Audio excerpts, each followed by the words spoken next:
Good afternoon, everyone. As you know, I just presented the most recent report of the Secretary-General on UNFICYP and its activities over the last 6 months to the Security Council, and I also updated them on developments in Cyprus since the Secretary-General's last report.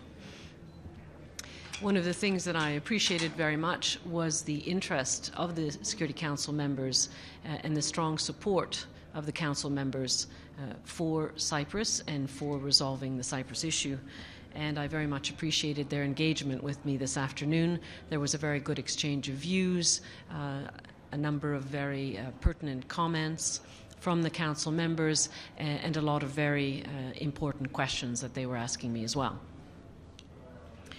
I confirmed to them, as the Secretary-General said in his report, that over the last year and in the last 6 months in particular, there have not been too many positive developments on the island. We know that we have not had talks for more than a year and a half. However, I also highlighted the positive developments that we had in the last 6-month period, the fact that the leaders met again for a second time in 2018 on the 26th of October, that they agreed on the opening of 2 new crossing points, and that those crossing points did indeed open on the 12th of November. I also underscored as a positive point the fact that Jane Hall-Lute continues her consultations with the parties, and that in the period of 14 to 18 December, she had 2 rounds of discussions with the leaders on the island.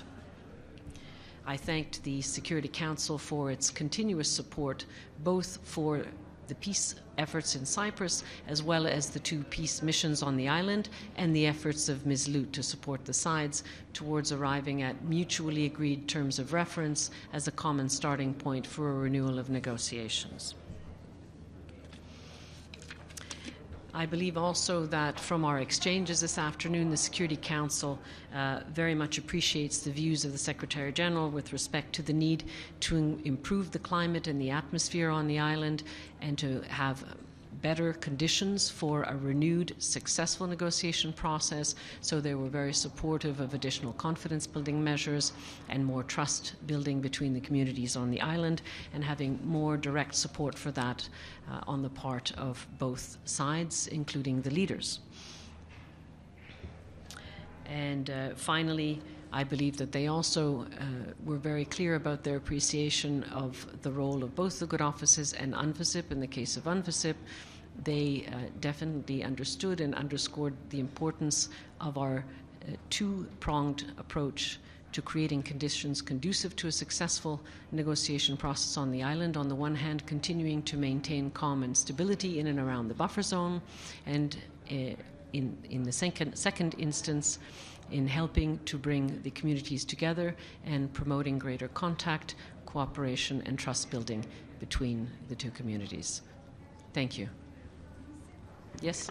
When Mrs. Lute is expected to go back to the island is the first question. Mm-hmm. And the second, if any member of the Council asks for Mrs. Lute herself to give her briefing on the meeting she has in Cyprus and with the other guarantors. Yeah.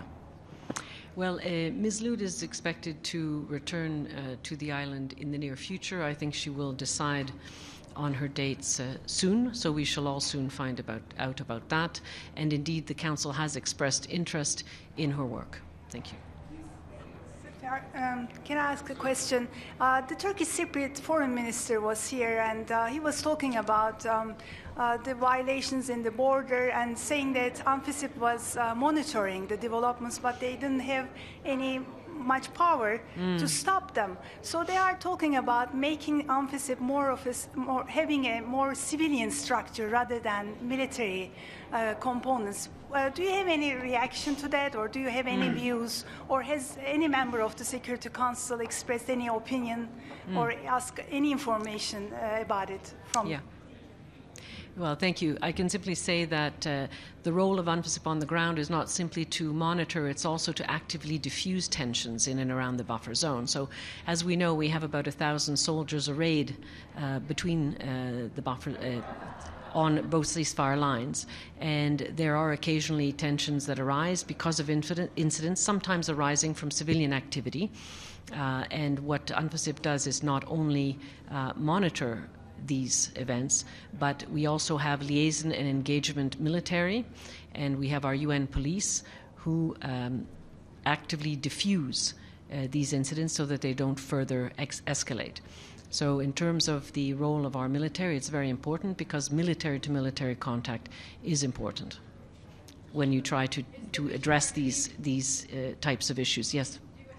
Idea if the mission will be renewed for another 6 months or a year or shorter? What is the basic sentiment? Well, I believe we'll know quite soon because the Security Council is planning, as I understand it, on finalizing the resolution in the next couple of days. So you don't know how long it will be renewed?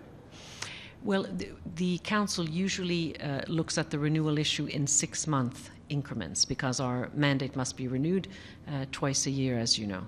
Is there a division within the Security Council on the renewal of the mission? I detected basically support for the mission in general terms, and we will find out the exact intentions of the Security Council in, I think, a very few short days. Thank you. Can you comment